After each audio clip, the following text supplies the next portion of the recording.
मैं शशिकला उपाध्याय गुड़िया तिवारी के मधुर लोकगीत चैनल पे स्वागत करती हूँ। और प्लीज़ हमारा ये रिक्वेस्ट है, दीदी के चैनल पे जाइए, इन्हें ज़्यादा से ज़्यादा प्यार दुलार दीजिए। और मैं एक बहुत ही प्यारा गीत लेके आई हूँ, तो हमारा गीत कैसा लगा कमेंट में ज़रूर बताइएगा। नमस्कार। कुइया के पानी बड़ा खारा, सजन तनी धीरे पुकारा। कुइया के पानी बड़ा खारा, सजन तनी धीरे पुकारा। हमरे ससुर जी के बागा बगीचा, हमरे ससुर जी के बागा बगीचा। मलिया लाग 10-12, सजन तनी धीरे पुकारा। मलिया लाग 10-12, सजन तनी धीरे पुकारा।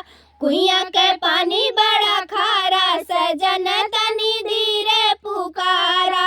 हमरे जेठ जी के तालाई नारा, हमरे जेठ जी के तालाई नारा।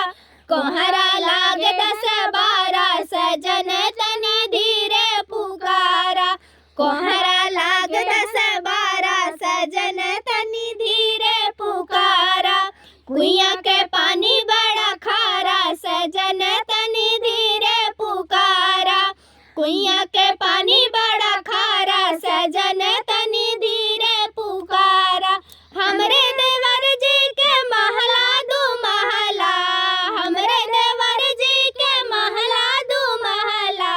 नौकर लाग 10-12, सजन तनी धीरे पुकारा। नौकर लाग 10-12, सजन तनी धीरे पुकारा।